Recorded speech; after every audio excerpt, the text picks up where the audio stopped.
नमस्कार दोस्तों, अभिषेक civil services के यूट्यूब चैनल पर आपका स्वागत है। जैसा आपको मालूम है कि अभिषेक सिविल सर्विसेज जेपीएससी मुख्य परीक्षाओं को लेकर आप लोगों के लिए सिलेबस को प्रश्नों के माध्यम से डिस्कशन कर रहा है और आशा है कि आप लोगों को ये एपिसोड बहुत पसंद भी आ रहा होगा, क्योंकि दोस्तों किसी भी एग्ज़ाम की तैयारी के लिए उससे पहले उसका सिलेबस और प्रीवियस ईयर क्वेश्चन आपके जुबान पे होना चाहिए। यदि आपने सिलेबस के कीवर्ड को पकड़ लिया तो मानो आपका 50% तैयारी वहीं हो गया, क्योंकि सबसे ज़रूरी है दोस्तों हमें क्या पढ़ना है और क्या नहीं पढ़ना है, और जो चीज़ पढ़ना है उसे कैसे पढ़ना है, कौन सा टॉपिक मेरे लिए ज़्यादा महत्वपूर्ण है, कौन सा टॉपिक मेरे लिए उससे कम महत्वपूर्ण है और कौन सा टॉपिक सबसे कम महत्वपूर्ण है, ये पता होना बहुत ज़रूरी है दोस्तों। तो इसी को लेकर अभिषेक सिविल सर्विसेज आज आपके लिए जेपीएससी पेपर 4 के सिलेबस को डिस्कशन करने जा रही है और आप लोग सिलेबस को बहुत ही अच्छे से देखिए, समझिए और इसके कीवर्ड को पकड़िए। तो दोस्तों अब हम स्टार्ट करते हैं अपने लेक्चर को। जिससे आपको स्क्रीन पे नज़र आ रहा होगा प्रश्न पत्र 4, जिसे आपका है भारतीय संविधान और राज्य व्यवस्था, लोक प्रशासन और सुशासन। यहाँ आपको ये मालूम होना चाहिए कि संविधान क्या है, राज्य व्यवस्था क्या है, ये आपको मालूम होना चाहिए। तो संविधान क्या है, तो आप एक संक्षेप में बोल सकते हैं कि संविधान उन प्रावधानों का संग्रह है जिसके आधार पर किसी देश का शासन चलाया जाता है। तो जब आप ये पढ़िएगा तो आप यहाँ देखिएगा एक शब्द यहाँ आता है शासन। एक शब्द क्या आता है, शासन। तो यहाँ प्रश्न उठता है कि शासन का अर्थ क्या है, आपके मन में प्रश्न उठना चाहिए। तो यहाँ शासन का अर्थ जो है दोस्तों वो है सार्वजनिक जीवन का संचालन। तो इस ढंग से आपके मन में प्रश्न उठना चाहिए, क्योंकि कहा भी गया है मोर स्टडी मोर कन्फ्यूजन और नो स्टडी नो कन्फ्यूजन। तो आइए अब हम अपने सिलेबस को स्टार्ट करते हैं। जैसा आपको मालूम है कि पेपर 4 भी आपका 200 मार्क्स का होगा, टाइम इसमें भी 3 घंटे रहेंगे। इसमें जो आपका सिलेबस में निहित है जो शब्द वो है भारतीय संविधान, राज्य व्यवस्था और लोक प्रशासन, पब्लिक एडमिनिस्ट्रेशन के प्रश्न पत्र के 2 पृथक खंड होंगे। इसका मतलब क्या हुआ, 2 पृथक खंड का मतलब एक हो जाएगा आपका भारतीय संविधान का पार्ट, भारतीय संविधान और राज्य व्यवस्था का, और एक हो जाएगा लोक प्रशासन और सुशासन का, मतलब पब्लिक एडमिनिस्ट्रेशन एंड गवर्नेंस। और प्रत्येक जो है 100 अंकों का होगा, और इसमें भी आपका उसी तरह से वस्तुनिष्ठ प्रश्न होंगे 20। पेपर 4 में भी कितने वस्तुनिष्ठ प्रश्न होंगे, एमसीक्यू 20, और प्रत्येक होगा 2 नंबर का, मतलब 40 नंबर का आपका वस्तुनिष्ठ प्रश्न होगा। 10 प्रश्न आपका भारतीय संविधान और राज्य व्यवस्था से रहेगा और 10 प्रश्न एमसीक्यू जो है लोक प्रशासन और सुशासन से रहेंगे। इस ढंग से आपके प्रश्न रहेंगे। और इसके अतिरिक्त आपको प्रत्येक खंड में 4 ऐच्छिक प्रश्न होंगे। कितने, 4, जिसमें से आपको सिर्फ 2 प्रश्न को उत्तर देना है, और प्रत्येक प्रश्न दीर्घ उत्तरीय जो है 40 मार्क्स का होगा, और आपको लगभग 400 शब्द में इसका जवाब देना होगा। तो अब हम देखते हैं कि आपको क्या क्या सिलेबस में पढ़ना है। जिसे इसमें देख रहे हैं आप लोग कि भारतीय संविधान और राज्य व्यवस्था, जिसमें आपको पढ़ना है पहला टॉपिक जो है भारतीय संविधान की प्रस्तावना, प्रियम्बल। इसमें भी आपको धर्मनिरपेक्ष, लोकतांत्रिक और समाजवादी, आपको यहाँ ये ध्यान देना है कि धर्मनिरपेक्ष क्या है, लोकतांत्रिक क्या है, समाजवादी क्या है, धर्मनिरपेक्ष और पंथ निरपेक्ष में अंतर क्या है, ये भी आपको मालूम होना चाहिए। प्रस्तावना को भारत के संविधान का दर्शन कहा जाता है, क्यों, इस ढंग से प्रश्न पूछे जाते हैं।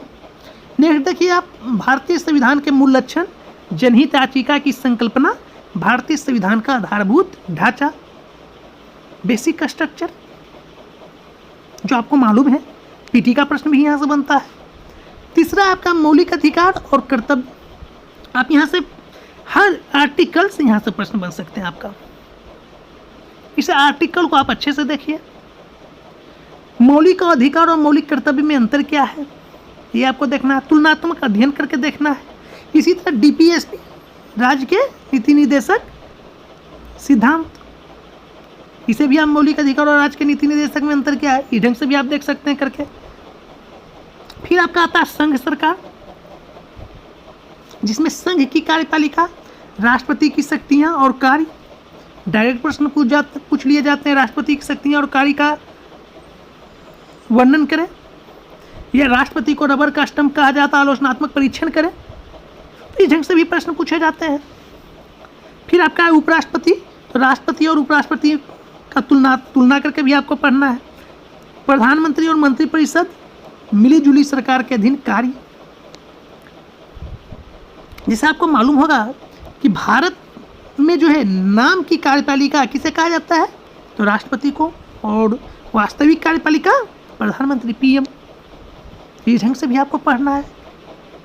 नेक्स्ट देखिए आप संघीय विधायिका, जो बहुत ही इंपॉर्टेंट टॉपिक है, जिसमें लोकसभा और राज्यसभा, इसकी संगठन और कार्य, संरचना, कानून निर्माण की प्रक्रिया। फिर आ जाता है संसदीय समितियां, कार्यपालिका पर संसद का नियंत्रण, संसद और इसके सदस्यों के विशेषाधिकार और दंड से छुटकारा। तो यहाँ जब आप पढ़िए तो आपको ये मालूम होना चाहिए यहाँ कि लोकसभा और राज्यसभा में अंतर क्या है, थोड़ा सा तुलना भी कर दीजिए, तो आपका एक नोट्स में होना चाहिए ये चीज़, लोकसभा और राज्यसभा में अंतर क्या है, लोकसभा और राज्यसभा की शक्तियाँ क्या है, अनन्य शक्तियाँ क्या है, इस ढंग से आपका होना चाहिए नोट्स में। फिर देखिए आपका संघ की न्यायपालिका, सर्वोच्च न्यायालय, इसकी भूमिका और शक्तियाँ, प्राकृतिक न्याय और विधि का शासन के सिद्धांत, न्यायिक पुनर्वालोकन और न्यायिक सक्रियता, ये बहुत ही इंपॉर्टेंट टॉपिक है दोस्तों, न्यायिक पुनर्वालोकन और न्यायिक सक्रियता, ये इसको आप अच्छे से कीजिएगा। नेक्स्ट देखिए आप राज्य सरकार, इसमें भी आ जाएगा फिर राज्य की कार्यपालिका में राज्यपाल की शक्तियाँ और कार्य, मुख्यमंत्री और मंत्रिपरिषद। इसी तरह से आप राज्य की विधायिका को भी पढ़ सकते हैं, जिसे संघ की विधायिका को, संगठन, शक्तियाँ और कार्य, झारखंड के विशिष्ट संदर्भ में। तो जब आप केंद्र को पढ़िए तो उसमें आप राज्य को निपटा लीजिए, तो ज़्यादा आपको सुविधा होगा पढ़ने में भी, और एक तुलनात्मक अध्ययन करके अगर पढ़िएगा तो एग्जामिनेशन के पॉइंट ऑफ व्यू से आपको बहुत फायदा करेगा यहाँ। फिर आप देखिए राज्य की न्यायपालिका, जब आप सुप्रीम कोर्ट पढ़िए वहीं पर आप हाई कोर्ट को पढ़ लीजिए तुलना करते हुए। उच्च न्यायालय, संगठन, शक्तियाँ और कार्य, अधीनस्थ न्यायपालिका। नेक्स्ट देखिए पंचायत और नगर पालिका, गठन, शक्तियाँ, कार्य और उत्तरदायित्व, 73वें और 74वें संविधान संशोधन की विशिष्ट संदर्भ में, ये भी आपका इंपॉर्टेंट है टॉपिक।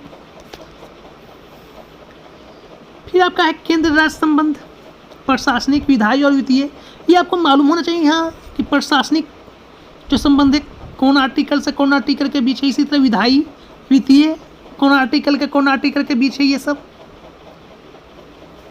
प्रशासनिक कार्य, विधायी कार्य, वित्तीय कार्य क्या है। फिर आप देखिए आपका नेक्स्ट जो है अनुसूचित क्षेत्र, अनुसूचित जनजातीय क्षेत्र के प्रशासन से संबंधित प्रावधान। उसके बाद है आपका विधायिका और सेवाओं आदि में अनुसूचित जाति और अनुसूचित जनजाति के लिए सीटों के आरक्षण से संबंधित विशिष्ट प्रावधान। फिर आपका संविधान में आपातकालीन उपबंध।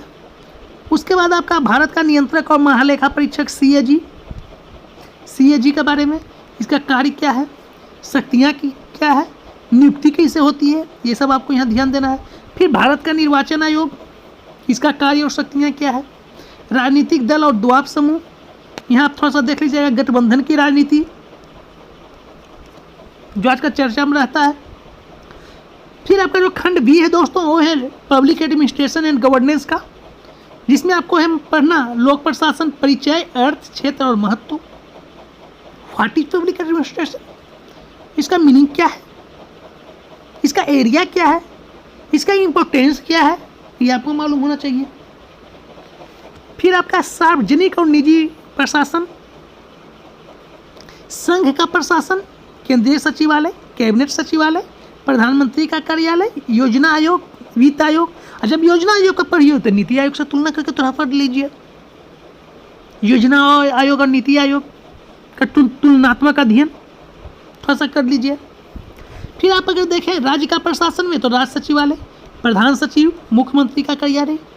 उसी तरह जिला प्रशासन में आप देखें तो जिला दंडाधिकारी और कलेक्टर के कार्यालय का उत्पत्ति और विकास, जिला कलेक्टर की बदलती भूमिका, न्यायपालिका के पृथक्करण का जिला प्रशासन पर क्या प्रभाव पड़ता है, इसको आपको देखना है। फिर नेक्स्ट आपका है कार्मिक प्रशासन।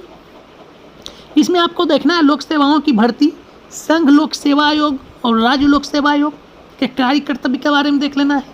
लोक सेवकों का प्रशिक्षण, नेतृत्व और इसके गुण, सेवकों का मनोबल और उत्पादकता। फिर उसी तरह यदि आप नजर डालें नेक्स्ट टॉपिक पे तो है प्राधिकार का प्रतिनिधित्व, केंद्रीकरण और विकेंद्रीकरण। बहुत ही इंपॉर्टेंट शब्द है दोस्त, आपको मालूम होना चाहिए कि केंद्रीकरण क्या है और विकेंद्रीकरण क्या है। हम नेक्स्ट जो वीडियो लाएंगे उसमें आपको सबसे पहले तो हम ये बताएंगे कि जब एग्जामिनेशन में जो आलोचनात्मक परीक्षण, समालोचनात्मक परीक्षण, कभी टिप्पणी, ये सब जो पुछल्ला शब्द है वो आता है, उसमें उससे आपको कैसे हैंडल करना है उस शब्द को, तो एक वीडियो हम जरूर लाएंगे उस पर, ताकि आप लोग ये समझ पाएँ प्रश्नों की डिमांड को, आयोग की डिमांड को, कि आखिर वो हमसे क्या अपेक्षा कर रहा है उस प्रश्न। ये नहीं कि प्रश्न कुछ पूछ रहा है, आप कुछ लिख के आइएगा और नंबर जब कम मिलेगा तो आपको क्या बोलिएगा कि नंबर कम है। दोस्तों आप डिमांड को पकड़िए। नेक्स्ट आप देखिए इसी तरह विकास प्रशासन। फिर है आपका आपदा प्रबंधन, कारण, आपदा का अर्थ और वर्गीकरण, आपदा का शमन, तात्कालिक और दीर्घकालिक उपाय। फिर आप सुशासन में देखिए कुछ टॉपिक, अभिप्राय और अच्छे तथा उत्तरदायी शासन की संकल्पना, सुशासन के मुख्य लक्षण, उत्तरदायित्व, पारदर्शिता, ईमानदारी और शीघ्र प्रतिपादन, सिविल सोसाइटी की भूमिका और सुशासन में लोगों की भूमिका, शिकायत निवारण की प्रक्रिया, लोकपाल, लोकायुक्त, बहुत इंपॉर्टेंट, केंद्रीय सतर्कता आयुक्त, सिटीजन चार्टर, सेवा का अधिकार, सूचना का अधिकार, शिक्षा का अधिकार एक्ट, उपभोक्ता संरक्षण एक्ट, महिलाओं के विरुद्ध घरेलू हिंसा, ओल्ड एज एक्ट, उद्देश्य, क्रियाविधि और इनमें उपलब्ध कराए गए उपाय।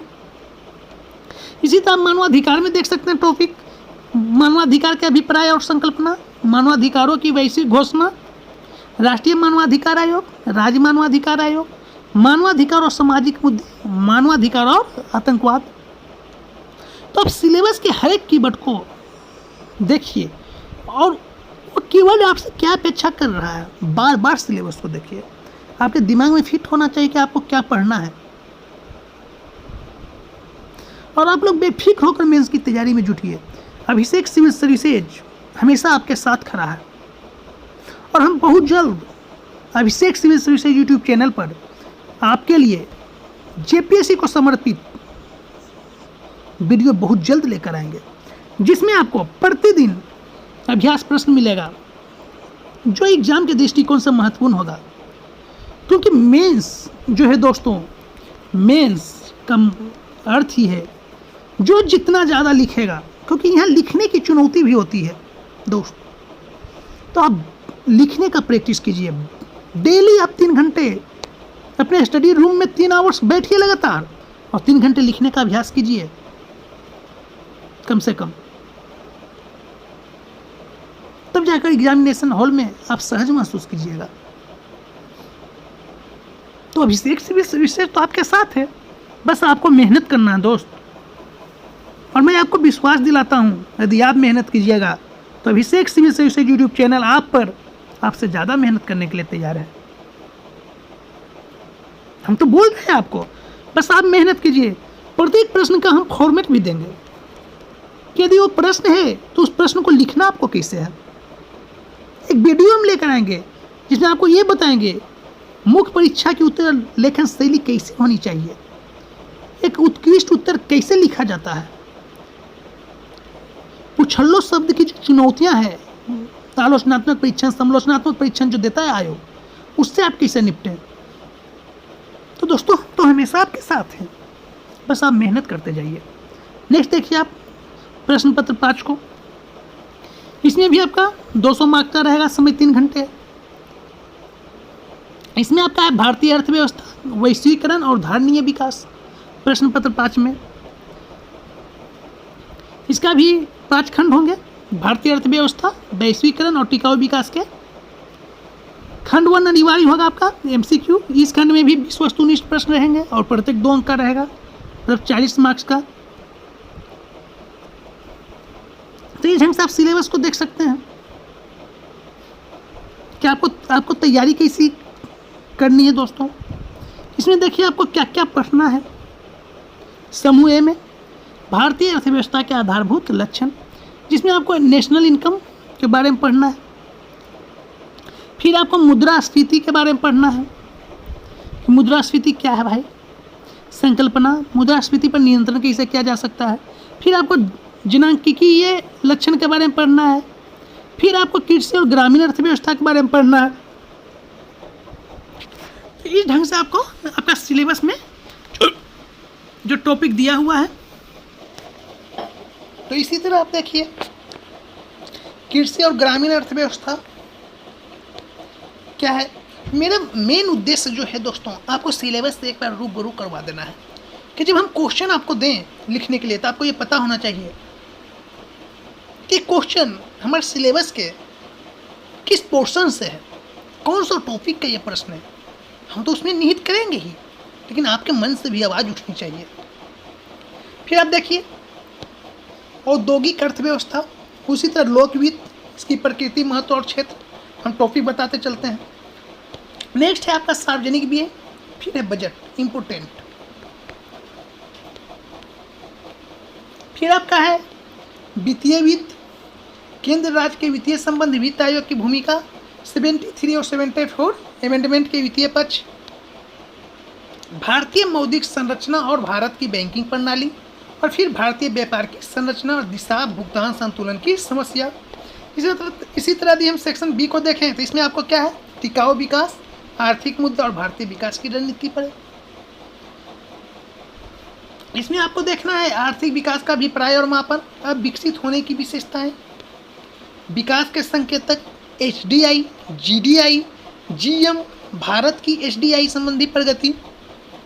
उसी तरह नेक्स्ट आप देखिए अर्थव्यवस्था के संबंध में विदेशी पूंजी और तकनीकी की भूमिका, धारणीय विकास की संकल्पना और धारणीय विकास का संकेतक, आर्थिक, सामाजिक और वातावरणीय धारणीयता, हरित GDP की संकल्पना, भारत में धारणीय विकास की नीति और रणनीति। नेक्स्ट देखिए आप समावेशी विकास का अभिप्राय और 11वीं और 12वीं पंचवर्षीय योजनाओं के दौरान विकास की नीति और रणनीति। देखिए डायरेक्ट है, समावेशी विकास को किस तरह से आपसे जोड़कर पूछ सकता है 11वीं और पंचवर्षीय योजनाओं को। फिर आप देखिए नेक्स्ट सामाजिक और आर्थिक रूप में हाशिए के समूह, जैसे अनुसूचित जनजाति, जाति, धार्मिक अल्पसंख्यक, पिछड़ी जाति और महिलाओं के विकास की स्थिति से संबंधित मुद्दे, केंद्र राज्य सरकार द्वारा इसके विकास के लिए जारी योजनाएं क्या है, जनजातीय उपयोजना, अनुसूचित जाति उपयोजना और अल्पसंख्यकों सहित। फिर आपको गरीबी और बेरोजगारी, पॉवर्टी एंड एम्प्लॉयमेंट, अनएम्प्लॉयमेंट, ये आपको देख लेना है। फिर आपका है खाद्य और पोषण सुरक्षा, ये भी इम्पोर्टेंट टॉपिक है दोस्त। उसके बाद आपका है खाद्य और पोषणात्मक सुरक्षा संबंधी सरकारी नीतियाँ क्या है, इससे संबंधित योजनाओं को आपको ध्यान में रखना है। योजना की रणनीति, जिसमें भारतीय पंचवर्षीय योजनाओं के उद्देश्य और रणनीति, राष्ट्रीय विकास परिषद, योजना आयोग के कार्य और भूमिका। फिर आपको यहाँ देख लेना नीति आयोग के कार्य और भूमिका, विकेंद्रीकृत नियोजन, अभिप्राय और महत्व, PRIS और विकेंद्रीकृत नियोजन, भारत में उठाए गए मुख्य कदम। तो ये सारा टॉपिक आपके सिलेबस में समाहित किया गया है। इसी तरह अगर सेक्शन सी को देखें तो इसमें आपको पढ़ना है आर्थिक सुधार, प्रकृति और भारतीय अर्थव्यवस्था पर प्रभाव। इसमें आपको देखिए क्या है, नवीन आर्थिक सुधार, उसके बाद आपका वित्तीय और बैंकिंग क्षेत्र सुधार, आर्थिक सुधार और ग्रामीण बैंकिंग का ग्रामीण शाख पर प्रभाव, ग्रामीण शाख के स्रोत और समस्याएं, संस्थागत शाख, एसएचजी, सूक्ष्म वित्त, नाबार्ड, आरआरबी, अनुसूचित वाणिज्यिक बैंक, ग्रामीण सहकारिता और वित्तीय समावेशन। नेक्स्ट देखिए, भारतीय अर्थव्यवस्था का उदारीकरण, इसका नकारात्मक और सकारात्मक प्रभाव विभिन्न क्षेत्रों पर। कृषि क्षेत्र के सुधार और समृद्धि पर इसका प्रभाव। कृषि में सहायकी और सार्वजनिक निवेश का मुद्दा, सुधार और कृषक संकट। उसी तरह आप इसमें फिर देख सकते हैं भारत में औद्योगिक विकास और आर्थिक सुधार, ये भी एक इम्पोर्टेंट टॉपिक है आपका। तो इस तरह आप सिलेबस के कीवर्ड को पकड़ सकते हैं। फिर आपका झारखंड की अर्थव्यवस्था, लक्ष्य, मुद्दे, चुनौतियां और रणनीति।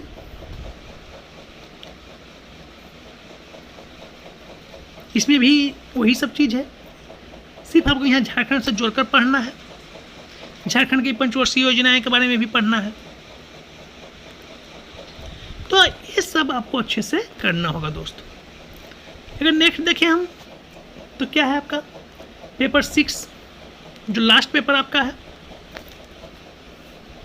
इसमें आपको पढ़ना क्या, समान विज्ञान, वातावरण और तकनीकी विकास। ये भी पेपर आपका 200 मार्क्स का होगा, समय 3 घंटे। इसमें भी आपको 20 वस्तुनिष्ठ प्रकार के प्रश्न मिलेंगे। हम पहले भी बता चुके हैं, प्रत्येक प्रश्न 2 मार्क्स का होगा, मतलब 20 गुना 2 40 मार्क्स का आपका MCQ होगा। देखिए यहाँ इंगित भी कर दिया है, जो प्रश्न दीर्घ उत्तर ये है वो 500 से 600 शब्दों से अधिक न हो, तो लगभग 400 शब्द हम बोले आपको लिखने के लिए। फिर आप देखिए इसमें भौतिक विज्ञान, इसमें आपको पढ़ना है। फिजिक्स में आपको मापन पद्धतियाँ, चाल, गति, गुरुत्व, द्रव्यमान, भार, बल की परिभाषा एवं प्रभाव, कार्य शक्ति और ऊर्जा। सौर प्रणाली के बारे में आपको पढ़ना है। ध्वनि की प्रकृति की संकल्पना क्या है, तरंग लंबाई और आवृत्ति क्या है, ये सब आपको ध्यान में रखना है। उसी तरह यदि हम जीव विज्ञान की बात करें तो यहाँ कोशिका संरचना, जीवित विश्व, इसके कार्य, जैव अणु के बारे में आपको पढ़ना है। विटामिन के बारे में आपको पढ़ना है। एंजाइम्स के बारे में आपको पढ़ना है। हार्मोन्स के बारे में आपको पढ़ना है। और पीटी में पढ़े भी होंगे ये सब, बस यहाँ थोड़ा सा डिटेल। कोशिका जनन, मेंडल के आनुवंशिकता का नियम क्या है भाई, ये भी पढ़ना है। पृथ्वी पर जीवन के क्रम, विकासवाद का सिद्धांत किसने दिया, ये भी थोड़ा सा देख लीजिएगा। फिर आप कृषि विज्ञान, जिसमें आपको देखना है झारखंड के विभिन्न कृषि जलवायु प्रदेश, वर्षा का प्रारूप, प्रदेश में ज्ञात जैविक संघात। उसी तरह आप देख लीजिएगा वर्षा प्रीत कृषि, राज्य के पारंपरिक खाद्य और बागवानी फसल, जलवायु परिवर्तन के आलोक में फसलों में विविधीकरण के साथ साथ पोषण सुरक्षा की आवश्यकता, वर्षा जल खेती और झारखंड के कृषि उन्नति में इसकी भूमिका, मत्स्य कृषि क्या होता है, झारखंड में मृदा उर्वरता के बारे में देखना है, इसकी स्थिति क्या है, और मृदा के स्वास्थ्य सुधार में केचुआ कंपोस्ट और जानवरों के मल मूत्र से प्राप्त खाद का उपयोग क्या है भाई। नाइट्रोजन स्थिरकारी बैक्टीरिया, उसका उपयोग और कार्बनिक खेती की संकल्पना, इसे आपको अच्छे से करना है। फिर आप देख लीजिए कृषि वानिकी की संकल्पना, बंजर भूमि और उसके सुधार के उपाय, राज्य के किसानों के लिए लाभदायी सरकारी योजनाएं। उसका लास्ट जो आपका है वातावरणीय विज्ञान है। और उसके बाद आपका क्या है, विज्ञान और तकनीकी विकास, जिसे थोड़ा सा साइंस टेक से भी आपका जोड़ा है। भारतीय मिसाइल कार्यक्रम को आपको देख लेना, भारतीय मिसाइल को देख लेना है, जो हाल फिलहाल में परीक्षण हुआ है मिसाइलों का, उसके बारे में आपको डाटा एकत्रित कर लेना है। परमाणु नीति की प्रवृत्तियाँ क्या है, एनपीटी और सीटीबीटी क्या है, राष्ट्रीय स्वास्थ्य नीति क्या है, तो ये सब आपको यहाँ देखना होगा दोस्तों। और साइंस टेक को थोड़ा अच्छे से आप कवर कीजिएगा। साइबर अपराध और साइबर कानून, जो आजकल एक समस्या भी हो चुका है, इस पर भी प्रश्न बनने की बहुत अधिक संभावना है। तो आप अगर अच्छे से मेहनत कीजिएगा तो अभी भी आपके पास टाइम सफिशिएंट है। बस आप मेहनत कीजिए। और मेरा एक उद्देश्य था सिलेबस से सिर्फ आपको रूबरू करवा देना, बस कि सिलेबस को आप जानें। आपके पास बुक होगा, नोट्स होगा, सिलेबस भी गूगल पर यदि डालिए, यूट्यूब पर डालिए, पड़ा हुआ है। लेकिन मेरा उद्देश्य कि नहीं, वो सिलेबस आपके कमरे के बेड पे नहीं होना चाहिए, टेबल पे नहीं होना चाहिए, आपके दिमाग में होना चाहिए। इसलिए मैं एक बार सिलेबस आपको रूबरू करवाया कि आप पढ़ने के लिए आपकी पढ़ाई की ललक जगे और आप अपने टेबल पर जाकर 3 घंटा लिखिए, बैठिए और सिलेबस में देखिए कि क्या पढ़ना है, क्या मुझे बताया गया, क्या अपने से देखना है। अभिषेक सिविल रिसर्च तो हमेशा आपके साथ है और आगे भी रहेगा। बस मेहनत कीजिए आप लोग, हम आप पर आपसे ज़्यादा मेहनत करने के लिए तैयार हैं। और बहुत जल्द हम प्रश्नों की श्रृंखला, इम्पोर्टेंट प्रश्न, जो महत्वपूर्ण प्रश्न, जो जेपीएससी मेंस के पॉइंट ऑफ व्यू से है, और सारे प्रश्नों को हम आपके सामने रखेंगे और उसका फॉर्मेट भी हम बताएंगे। बस दोस्तों, आप अपने आप से कसम खा लीजिए तो जो प्रश्न मुझे मिलेगा उसे उसी दिन हम निपटा देंगे, कल और आज पे नहीं छोड़ेंगे। कल कौन देखा है दोस्त? बस आप मेहनत कीजिए, मेहनत और कुछ नहीं। क्योंकि दोस्तों,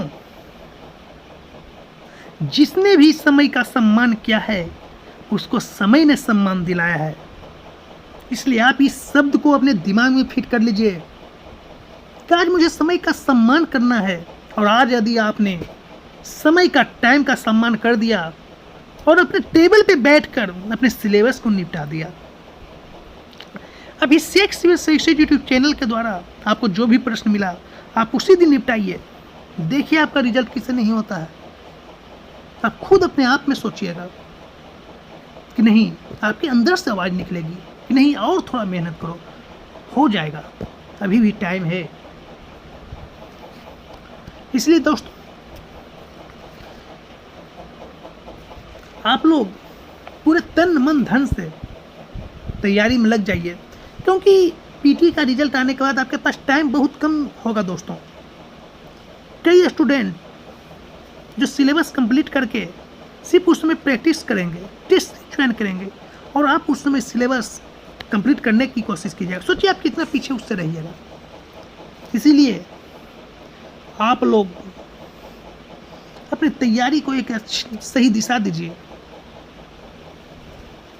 क्योंकि कहा भी गया है कि यदि हम टालने की आदत से अपने आप को मुक्त कर सके तो समय भी हमें आपातकाल से मुक्त कर देगा। समय आपात को जन्म नहीं देता, बल्कि वह हम ही हैं जो आपात को जन्म देते हैं दोस्त। समय कभी आपात को जन्म नहीं देता है, क्योंकि बंद मुट्ठी से फिसलता है समय। इसलिए आज से अपने आप में कसम खा लीजिए कि नहीं, आज से हमको जीरो से स्टार्ट करना है, शून्य से। और एक दिन ये शून्य ही, जीरो ही आपको हीरो बना देगा।